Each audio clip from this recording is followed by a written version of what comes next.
لە هەرجێکم بینەرانی گەلی کوردستان سڵامەتان لێ بە خۆشحاڵمە میوارەیە گەرما و گەرمتان پێشکەش دەکەم. ئەمڕۆ دێکی باڵای حکوومەت هەرێمی کوردستان با سەرۆکاتی قوما تاالبانی جێگری سەرۆکی حکوومەت هەرێم گەیشتە بەغدا و بڕیارە لەسەر یاسای قەرز ڕێکەوتنەیەکی نوێ لەگەڵ حکوومەتی عراقیدا ئیمزا بکە. یاسای قەرز چەند هەفتەیەک بەر لە ئێستا لە ئەنجومەنی نوێنەرانی عراق دەرچوو بە پێی ناوەڕۆکەکەی هەرێمی کوردستان و حکوومەتی عراقی ڕێکەوتنێک ئیمزا دەکەن بۆ ئەوەی کە هەرێمی کوردستان سوودمن بێت لە یاسای قەرز. بۆ لەو چوارچێوەدا لە کۆبوونەوەی سێسەرۆکایەتیەکەی ئاخور بڵێن کۆبوونەوەی باڵای حیزبە سیاسیەکان لە هەرێمی کوردستان بڕیاردا کە وەفدێک بڕوە. لەو وەفدا ئەمڕۆ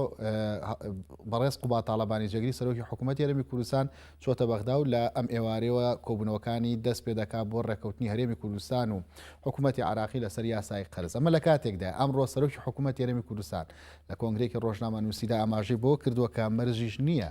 هەرێمی کوردستان و حکوومەتی عراقی ڕێک بکەن و دەبێ هاوڵاتیانی هەرێمی کوردستان چاوەڕوانی و ئەگەرەش بن کە ئەگەر هەردوو لە ڕێک نەکەوتن ئەوە بۆ داهاتی کە هەیە هەرێمی کوردستان موچەدا بەش دەکات. بەرحاڵ ئێمە قسە لەسەر ڕێکەوتنی هەرێمی کوردستان و حکوومەتی عراقی دەکەین. بەڕێز ڕێبوار محەممەد ماستەر لە گرێبەستەکانی نەوت لە ئەستۆدیۆ لەگەڵمدا. بەڕێز ڕێبوار بەخێر بێ. با لەوە دەست پێ بکەین کە وەفد دەگەڕاتە بەغدا و لە هەمان کاتیشدا وەکو ئەگەرێک باس دەکرێت کە هەردوو لا ڕێک نەکەون. چۆن خوێندنەوە بۆ ئەمە دەکەیت؟ مەڵێ زۆر سواس سڵاو لە بەڕێستاون لە بینەرانی کەناڵی ئاسمانی گەلی کوردستان. دیارە هەرێمی کوردستان ئەگەر ئێمە بۆی بینەرانی بەڕێزی کەناڵی گەلی کوردستان بەرچاوڕووکەین کە پەیوەندی ئەساسی ئەم پەیوەندی هەرێمی کوردستان و بەغدا لەسەر ئەساسێکەوە ئێمە چۆن دەتوانین گرێوی لەسەر بینەوە یان چۆن دەتوانین هیوای لەسەر هەڵبهێنجین. لە ڕاستیدا ویلایەتی مووسڵ لە دوای جەنگی جیهانی یەکەم کە حکوومەتی عراقی دروستە بێت لە 1925 ساڵ ویلایەتی مووسڵ کە باشووری کوردستان دەکات بە هەڵواسراوی ئەمێنێتەوە لەسەر عێراق لەسەر هیچ کوێ نابێت. لە یەکلایکردنەوەی سنووری عێراقا لیژنەیەک لە کۆمەڵی گەلانی ئەو کاتێ دێت بۆ عێراق لەگەڵ پاشای عێراق و سەرۆکوەزیرانی ئەو کاتێ دائنیشێت مەرجێکی تەعجیزیان لە سەردانێک کە نەوتە ئەڵێ یان 75 ساڵ امتیازی نەوت بۆ شەریکەی نەوتی تورکی کە شەریکێکی بەریتانیا 1914 دەوڵەتی عوسمانی وعدی پێداون بابلێن کاری پشکنین و وەزینەوە بکەن یا ئەوە تا ویلایەتی مووسڵ خەینە سەر تورکیا. لێرەدا پاشای عێراق و سەرۆکوەزیرانەکە بە ناچاری بەڵام بە دەستکەوتی گەورەوە دێن تەنازولەکەن و ئەو عەقدەکەیان پێ ئیمزاکەن و ویلایەتی مووسڵ بەبێ ئەوەیە کە هەم عێراقیەکان حساب بۆکەن کە ئەمە خاوەنێکی یەکە کووردە و خاکی جیاوازە لە عێراق و هەم بەریتانیەکان و ئەو لیژنەی کۆمەڵی گەلانی حساب بۆ میلەتی کوردکەن ویلایەتی مووسڵیان خستە سەر عێراق و ئێمە وەکو غەنیمەیەک تەماشاکراین و خاک و نەوت و ئینەکەمان. ئەم گێڕانەوە مێژووە پەیوەندی بە سەردانەکەم ڕۆچیە پەیوەندیەکەی ئەوەیە کە ئێمە دەبێت تێبگەین بەغدا چییە و ئێمە چین لە ڕاستیدا. دواتر تاکو 58 و دواتریش تا 72 کە عەبدولگەنی قاسیم انقلابەکە و لە ساڵ 99.5 نەوت امتیازەکە گەڕێن و سەدام حوسێن لە 72 خۆماڵی نەوتەکات. ئێمە بە نەوتی خۆمان بەردەوام بکوژراوین و ئەنفال و جینۆساید کراوین تاکو 2005 کە دەسووری هەمیشەیی عێراق باڵێن دائەنرێت و لە مادی 111 مافەکانی گەلی کورد کە لە نەوتە یەکسان نەکرێتەوە. ئێمە هەتاکو ئێسش بۆی کە ئەم سەدەمێژوەیە گەڕمەوە بۆی کە خەڵکی کوردستان تێبگەین کە حکوومەتی عێراقی لە ناخەوە ناوێت لەگەڵ کوردان ڕێکوێت ئەوەیە کە هەتا ئێسش لە عێراق قانونی نەوت و غاز نییە بۆ ئەوەی کە بەرچاوتان ڕوون بێ و قانونی پارێزگایی لە هایدرۆکاربۆناتی عێراقی هەیە و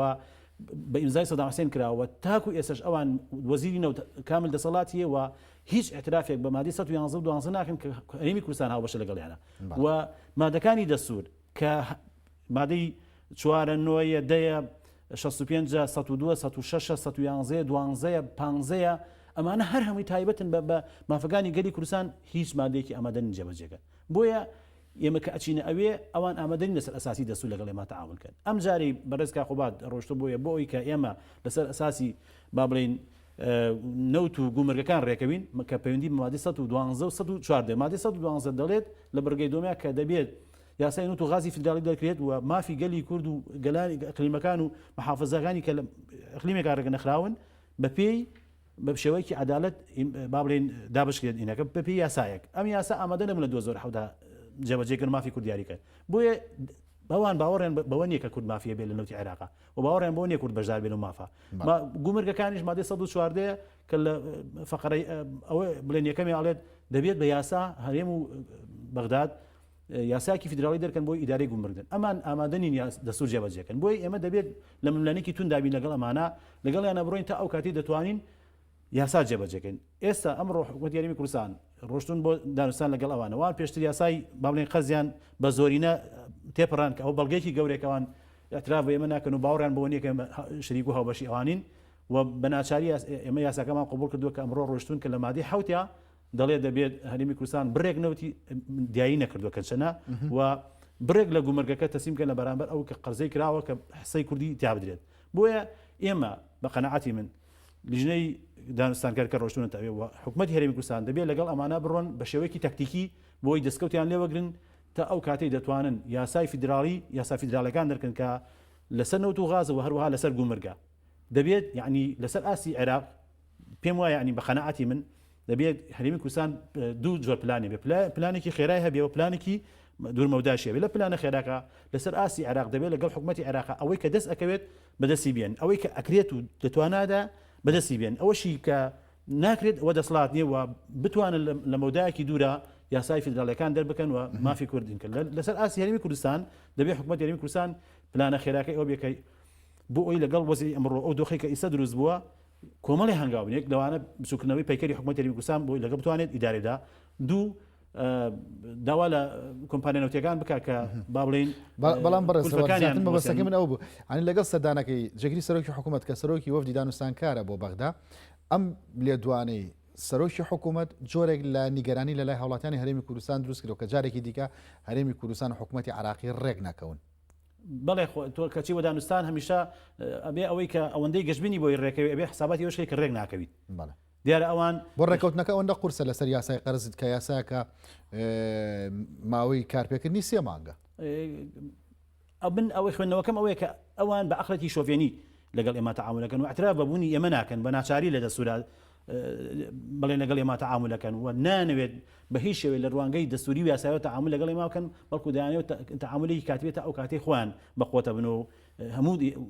با بڵێن پندەکان لە دەستیەوە بۆیە ئێمە یاریەکە تۆ تا چەند ئەتوانی ئەو دەستکەوتانەوە دەست بێنیت بۆیە ینی بە قەنەعاتی منش دەبێت تۆ چەند چاوەڕێ ئەو بیکە ڕێەکەوی ئەوەندە چاوەڕێ بیکە ڕێنەکەوی پلانی دووەمت هەبێ بۆی کە لە کوردستان چیەکەی پلانی دوم لە کوردستان پلانێکی سەرکەوتووە بێت بەدڵنیایەوە بە قەنەعاتی من حکوومەتی هەرێمی کوردستان دەتوانێت لە ماوەیەکی کورتە بۆ ئەوی بتوانێت ئیدارەی حکوومەتی هەرێمی کوردستان بداوە دۆخەکە تا ڕادێک ئاسایی کاتەوە و پلانی دووەمی لە دوورمە و داعشکا بۆی کە یەک لە پەیکەری حکوومەتی هەرێمی کوردستان با بڵێن بچووکاتەوە ئەو وەزارەتیان کە نزیکن لێک و دەمجیان کات بۆی مەصرفێکەمتر وە 680,000 مۆزەفی فعلیمانەیە 1,270,000 موچەخۆرمانێ ئەوانەی کە خانشین یاساین تا ئەو کاتی حکوومەت دەسەڵاتی ڕێیانگرێت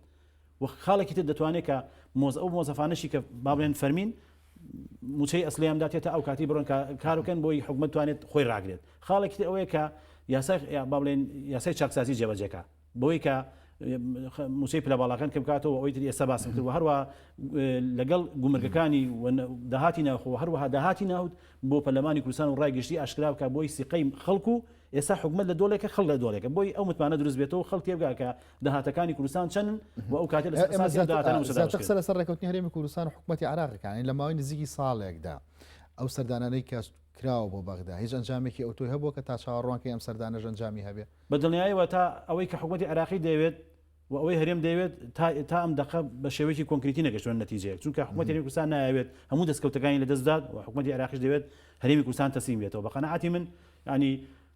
من بۆ خۆم وەکو کوردێک وەکو تاکی ئەم وڵاتە خەت پێم خۆش نییە مەلەفی نەوت تەسلیمی عراق کرێتەوە ویست دەبەر ئەوەی کە ئێمە ئەوەی کە بەدەستمانەوە ماوە ئەوەی کە دەستمانەوە هەیە لە 2023 تا ئێستا ئەوەی کە توانیمانە بچینە سەر سیستەمی وزەی جیهانی و ئەو عەقدە نەوتیانەی کردومانە بۆتە بەشێک لە پاراستنەوە 57 گرێ بەسکردنەوەن چل کۆمپانیا 27 دەوڵەت کراوە لەگەڵ عەقدی 50 ساڵ لەگەڵ تورکیا و لەگەڵ رووسیا کراوە و لەگەڵ کۆمپانیا گەورەکانی ئەمانە بوونە زەمانێتی بۆ پاراستنی ئێمە بەداخەوە ینی حکوومەتی هەرێمی کوردستان لە ناشەفافێتی خۆی لە داهاتەکان وای کردو کە نیگەرانی لێ خەڵ دروستکە ئەینا دەوڵەتێکی وەکو تورکیا کە عەقد کراوە لەگەڵیا بۆری بە خاکی ڕۆبۆری خۆیەتی ئەی پارێزیێت و مافی خۆیەتی داوای حەقی خۆی بکە بەڵام لێرەدا ئەو داهاتانی کە هەیە شەفامنین بۆ خەڵک لەگەڵەوەی کاڵین کە مەلەفینەوە تەسلیم نەکرێتەوە بەڵام خزمەت گوزاری و موچەش وەکو پێویست نییە ینی پێدوانی ئەمە پێچەوانە لێکدانەوەکانت لە ڕاستیە کاک یوسف ئێمە ئەگەر مەلەفی نەوت تەسلیم کەین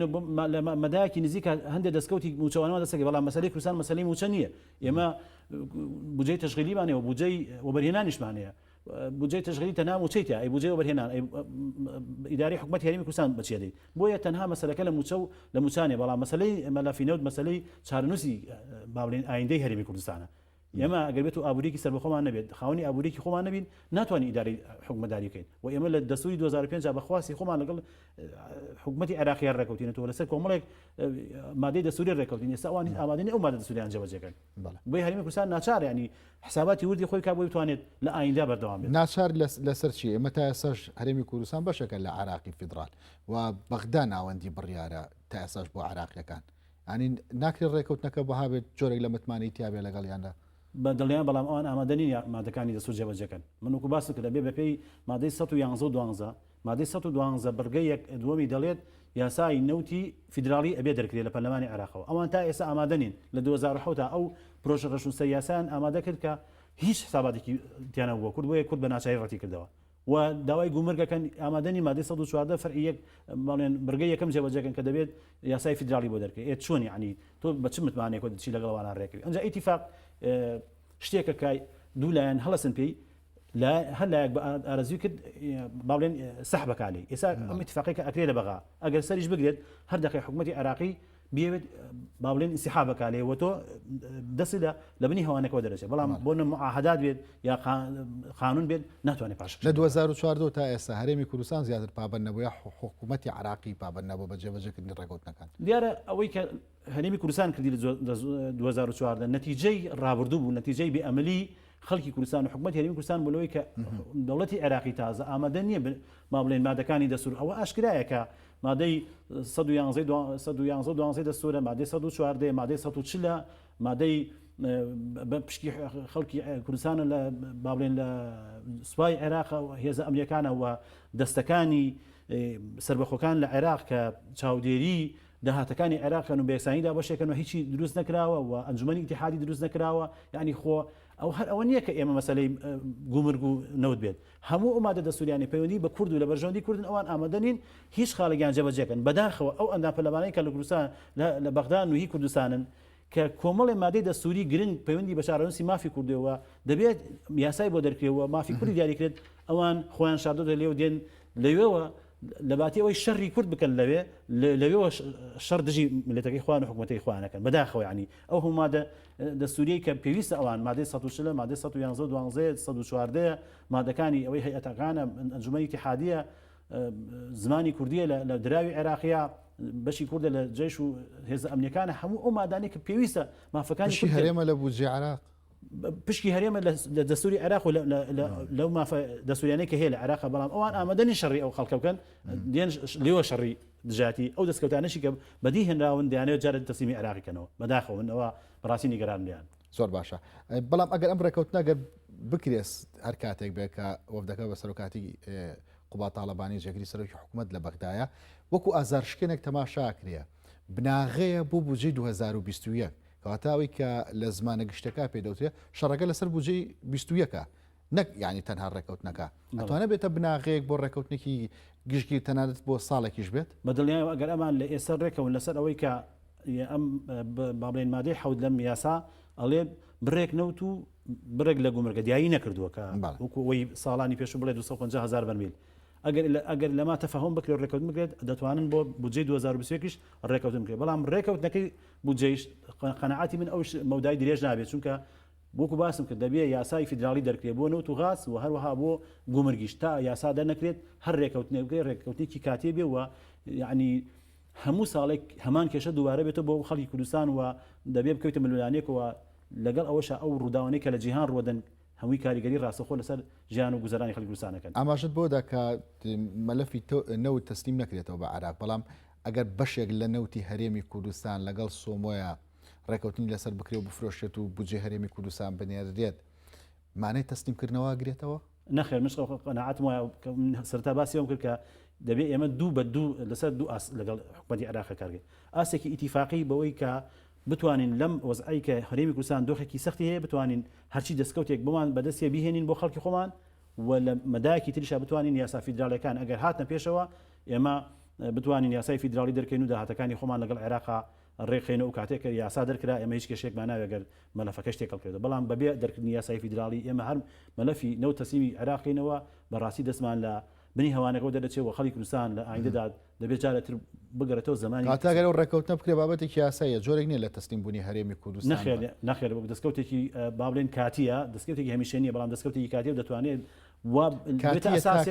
تا ساڵێک بەڵام بجە خۆشی بۆ ساڵێک تەمەنی ساڵێک ساڵانە گەرەمە بێت بابەتێکی هەموو بابەتێکی یاسایە بەڵام ساڵانێ بەڵام یاسای فیدرالی دەرکرێت ئەمە بێتە بابەتێکی هەمیشە و کاتێ مافی گەلی کوردستان چ لە نەوت و غاز ولا چ لە گومرگ دیاریەکرێ و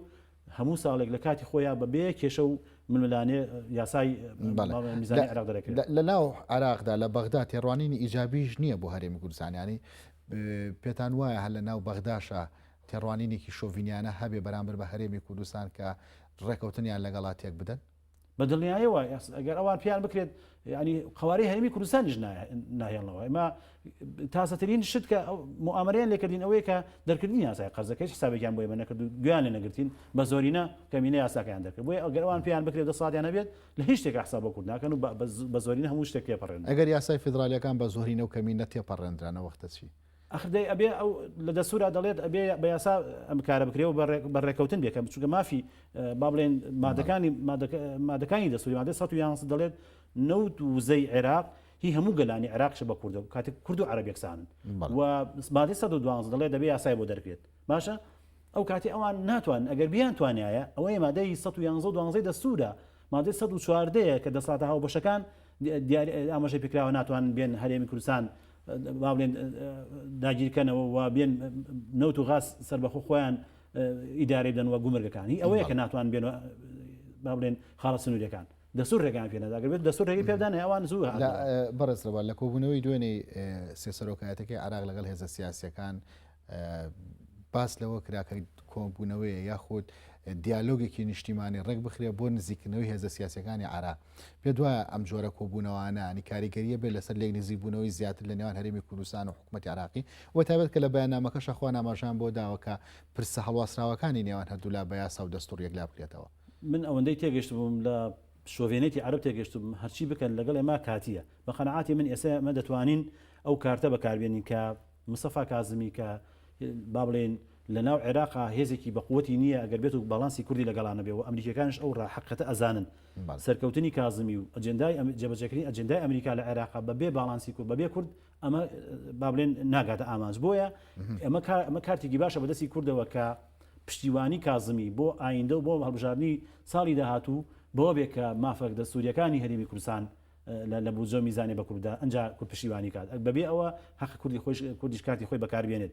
لەو مەسەلا بۆ کاردۆکوچی کارتی ئەوەی کە ینی کازمی و مستەفا کازمی و ئەو بەرەی کە دەیانەوێت سەرکەون بۆ لە ساڵی ئایندەوە حکوومەتی ئایندە تەشکیلکەن بەبێ کورد ناتوان وە کوردیش لە بەرامبەر پشتیوانیکردیانە دەبێت مافەکانی خەڵکی کوردستان بەدەستبێن لە بەغدا مەبەستم ئەوە ینی وەکو کارتێک کە پشتیوانی بکەن ئەوش مافەکانی کورد داوینگە نەکات شتێکی هەر پشتیوانی بێت لە نێوان هەرێمی کوردستان و حکوومەتی عێراقیە ڕادەی بێمتمانەی نزیک نەبووەوە لە خاڵی سفر من بە قەنەعاتی من ینی متمانە نەماوە بەڵام ئەوەیە کە هێزەکانی دەرەوە هەر کە ئەگەر تەماشا بکەین لەم چەند ڕۆژە ینی جەولەیەکی دیبلۆماسی لە پەیوەندیەکان هەیە کە ئەمریکیەکان هاتوونە سەر خەت ئەمڕۆ لەگەڵ بەڕێز هاوسەرۆکی کێتی پاڤێت تاڵەبانی دانیشتن و بەریتانیەکان لەم چەند ڕۆژەی پێشوا و نوێنەری یۆنامی ئەمڕۆ لە هەولێر هاوسەرۆکی کێتی بینیوە ئەمە جۆرێکە لە پەیامی پشتەوەکە کورد بێ پشت و پەنا نییە و ئەو هێزانەی دەیانەوێت کورد تەحمیشکەن چ لە بەغدا و لە ئەو ڕووداوانەی کە لە هەرێمی کوردستان ڕۆدا بەخوێندنەوەی من و بە قەنەعاتی من ئەوە پەیامە بۆ ئەو هێزانە کە با بڵێن ناوچەی سێمانی یا بڵێن هەرێمی کوردستان بەگشتی و ناوچەی سێمانی بە تایبەتی بێ پشتیوان و بێپەنانێ و ئەمریکیەکان و بەریتانیەکان و با بڵێن نەتەوەگرتوەکان لە پشتی ئەم هێزە و ئەم منتیقەون و قبول ناکەن لەو هێزانەی تر کە دەیانەوێت ئەم ناوچاتێک دەن و دەیانەوێت لە بەغدا کورد تەحمیشکەن ئەم کارە قابلی قبول نییە و قبول ناکرێت بەخوێندنەوەی من کاتە بارەکە پێشەوانە دەبێتەوە متماناگەڕێتەوە بۆ نێوان هەرێمی کوردستان و حکوومەتی عێراقی بە قەنەعاتی من با بڵێن لایانی دەرەکی کە کورد دەتوانێت زۆر استفادە لەو کارتە بکات کە بە گوشار خستن سەر حکوومەتی عێراقی و بەوەی کە پێویستیان بە کووردا ئەو متمانە تا ڕادەیەک یعنی بەلانی دەرەکی لە ناو عێراقا دەسەواژەیە کە زۆرێک بە خراپیش بەکاردێت زۆر جار دەوترێت دەزوەردانی دەرەکی وای لە عێراق کردووە بەڵام تۆ وەکو پشتیوانیش تەماشایەکەی بەدڵنیایەوە ئێمە ئەگەر ینی نمونە زۆرە بۆ پشتیوانی خەڵکی کوردستان ئەگەر لە 91 و تا ئێستا سەرکەین قەراری 6 ئەنجومەنی ئاسایش پشتیوانی کۆنگرسی ئەمریکی و دواتر دەسووری هەمیشەی عێراق بە پشتیوانی دەرەکی کراوە لەم چەند ساڵی پێشوە کە عێراق شکاتی کرد لە تورکیا بۆ بڕینی بۆرینەوتی کوردستان جیهان و ترامپ خۆی ڕاستە خۆتە دەخۆلی کرد لەوەی کە زەختی کرد لە عەبدولمەهدی کە واز دۆسیە بێرێ لە کەشکاتی کردووە لە ژووری بازرگانی فەڕەنسی ئەمە هەمووی پشتیوانی گەورەی کوردە گەبێت و دەرەوە پشتیوانی کورد نەبووە ئەوان هەرزوو باڵێن ئەو دەستکەوتانیان لێ وەرگرتووە لە 16 ئۆکتۆبەرە ینی سەروە ڕابەری جمهوری ئیسلامی تەلەفۆن بۆ عەبادیە کە ئەمە ئەترافی خۆی دەڵێت بڕۆ سێمانی و پێنجۆن و ناوچانان بگرۆڵێ ترامپ هێڵی سووری پیشانداوام کە ئێمە لە داخلی منتەقەی سەوز دەبین کە هێڵی سوچارسوش ینی ئەگەر ئێمە خوێندنەوەوان بۆوان نەبێ و لەم حەقەتان تێنەگەین ینی ناتوانین سیاسەتی بەڕاستی لەبەرەوە ئێمە هێزێکی پشتیوان هەیە لە دەرەوەکە گرنگی ناوچەی کوردستان لە ڕووی وزە و ژۆپۆلیتیک وای کردووە ئەم ناوچە ینی جێگەی گرنگی ئەمریکا و هاوپەیمانەکانی بێت لە ئەرا هەرسێک پێکاتە سەرێکەکە سونەشی کورد بێنە دەرەوەی معادلەکان و هاوکێشەکان سونە و شیعاتی ڕوانینە لە بەرامبەر پرسی ڕێکەوتن چیە وەکو حیزبی سیاسی نەوەکو دامەزراوی دەوڵەتی لەگەڵ کووردا بەڵێ بۆ ڕێکەوتنی نێوان هەرێمی کوردستان و عراقی بەدڵنیایی ئەوان ئێستا لەم دۆخە ئەگەر لە ناخیشەوە حەزێکیان نەبێ بەڵام لە دەرەوە بۆ ڕیکلامی شەقامیان و بۆ هەڵبژاردننی ئایندە ینی زۆریان ئەو کارتە بەکارێن کە بە دژایەتیکردنی کورد لە شەقامی عێراقیە با بڵێن دەنگکۆکەنەوە من بە خوێندنەوەی من لەم کاتە ئەوان بەشێکیان ئەگەر لە ناخشەوە حەسکەن هاوکار من لەگەڵ کووردا بەڵام لە دەرەوە وەکو ڕیکلام و کارتێک ئەمە بەکارێن بۆ کۆکردنەوەی دەنگ بۆ هەڵبژاردننی ئایندە بەخۆیان لەم دۆخە ئێستا هەر شیعەکان یا سونەکان هەردوولایەن چونکە لە ڕابردوو بینیمان کە چۆن ئەو هێزانە دژایەتی خەڵکی کوردستانیان کرد بۆی شەقامی عێراقی پشتیوانیان کرد کەواتە ئومێدێک هەیە بۆی کە هەرێمی کوردستان و عراق لەن لەسەر یاسای قەرز ڕێکەون بەڵام لە دەرەوە شەر هێزەکەی بیژوڵێنە بۆ ڕێنەکەوتن بە هەردوو بارەکەدا بەدڵنیایەوە هێز هەیە کە هێزی ئەقلیمی هەیە لە بەرژەوەندیان نییە لەبەرەوەی کورد ئێستا لە بەرەیەکایە کە لە بەرژەوەندی لایەکەوە لە بەرژەوەندی ئەو لایتر نییە هەوڵی ئەوەدا کە تۆ ینی تەنانەت ئەم ڕووداوانەی ناو ئێسەی کوردستانیش هەر بەشێک لەوە ئەخوێنێتەوە کە بچەنی ینی خوێندنەوەیەک بۆ ئەوەکرێکە بەشێکی ئەوە بێکە گوشار لەسەر هەرێمی کوردستان بێکە لە دیوە گوشتێک کەی دەیانی کورد بە هەموو حیزبە سیاسەکانەوە تێڕوانینان بۆ هەیە کە هەرێمی کوردستان و حکوومەتی عراقی ڕێک بکەون ینی حیزبەکانی کوردستان هەموو حیزبە سیاسەکان لە کوردستانە نەکەوانێکە لە حکوومەتن ینی ئەوەی کە من متابعەم کرد بینیمە هەمویان هیواخوازن کە با بڵێن ئەوانەی کە حەز بە بەرپرسیارەتیەکەن و بەشێکی کەمیان بە زۆرینیان پیان خۆشەوە هیوای ئەوە خوازن کە هەرێمی کوردستان لەگەڵ حکوومەتی عێراقیان ڕێکەوە بتوانن ئەو دەستکەوتانە بۆ خەڵکی کوردستان بەدەست بێنەوە بتوان ئەم دۆخە سەختە تێپەڕێنێت دوێنە کۆبوونەوەی سێ هێزە سیاسەکەمان بینی یەکێتی نیشتیمانی کوردستان پارتی دیموکرات و بزوتنەوەی گۆڕان ئەوانش هەمان ئەو نیەتان تیا خوێنرێتەوە کە لەناو حکوومەتدان زۆرجار لە حکوومەتدا باز لەوە دەکرێت کە تاکڕەوی هەیە و بەشداری پێنەکردنی هێزە سیاسەکانی دیکەشەیە بۆ ڕێکەوتن لەگەڵ بەغدا ئەوەی کە دوێنێ بینیمان لە ڕاستیا جێگەی دڵخۆشی بوو هەر سێ هێزەکە ینی بە یەک ڕنگ دەرکەوتن چکە دۆخی هەرێمی کوردستان قبوڵی ئیتر لەوە زیاتر چاوەڕێکردن و با بڵێن وەستان ناکە بۆیە چارەنووسی هەرسێ هێزەکە پێکەوە بەسراوەتەوە لەم دۆخەدا ئەگەر بێت و دۆخەکە بە ئامانجێ نەگا و هەرسێکیان یەک و یەک ڕنگ نەبن لە بەغا و نەتوان ئەو مافەیەکە وەریگرنەوە لە ڕاستیە هەر لا یەک زەرەکە ئەوانی تر ینی لەو زەررا بەشدارە بن و تووشە بن بەڕێز ڕێبوار محەممەد ماستەر لە گرێبەستەکانی نەوە سپاس کە لە گەرما بەرمەڵماندا ئێوەش خواتان لەگەڵ